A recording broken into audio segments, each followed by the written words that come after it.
તો single phase supply, એનાથી rotating magnetic field produce થવું જોઈએ. એ રોટેટિંગ મેગ્નેટિક ફિલ્ડ રોટરના કંડક્ટરને કટ કરે એટલે એમાં EMF ઇન્ડ્યુસ થાય રોટરમાં. રોટરના EMF, રોટર શોર્ટ કરેલું છે એટલા માટે એમાં કરંટ પ્રોડ્યુસ થાય અને એ કરંટ ટોર્ક પ્રોડ્યુસ કરે અને આપણને રોટેશન મળે. તો આ વર્કિંગ પ્રિન્સિપલ સિમ્પલ છે, પણ હવે તકલીફ હવે શરૂ થાય છે કે રોટેટિંગ મેગ્નેટિક ફિલ્ડ લાવવું ક્યાંથી.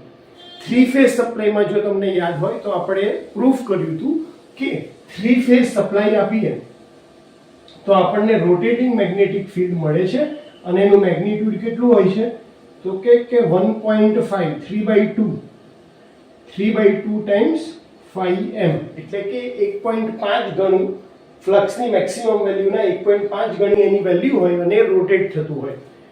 2 ફેઝ સપ્લાય આપીએ તો પણ આપણને રોટેટિંગ મેગ્નેટિક ફિલ્ડ મળે અને એની વેલ્યુ હોય છે 5m.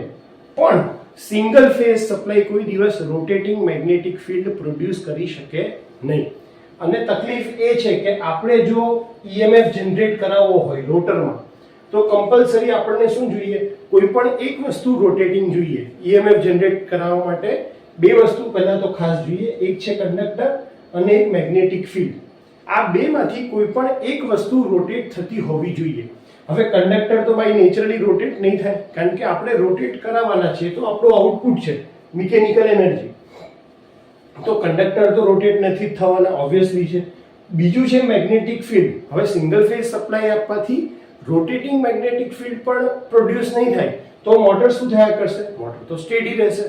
આપણે જોઈએ છે કે આપણી મોટર રોટેટ થવી જોઈએ અને એટલા માટે આપણે એવું કોઈ પ્રોવિઝન કરવું પડે કે જેનાથી સિંગલ ફેઝ સપ્લાયથી જે મેગ્નેટિક ફિલ્ડ પ્રોડ્યુસ થાય છે એ કેવું બનાવવું પડે, આપણે રોટેટિંગ મેગ્નેટિક ફિલ્ડ બનાવવું પડે.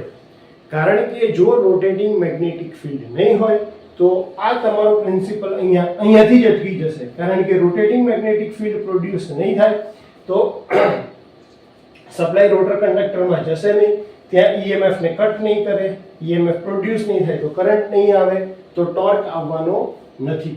અને એટલા માટે સિંગલ ફેઝ સપ્લાય મોટર જે છે એ સેલ્ફ સ્ટાર્ટિંગ મોટર નથી કહેવાતી, કારણ કે single phase supply rotating magnetic field produce કરી શકતો નથી.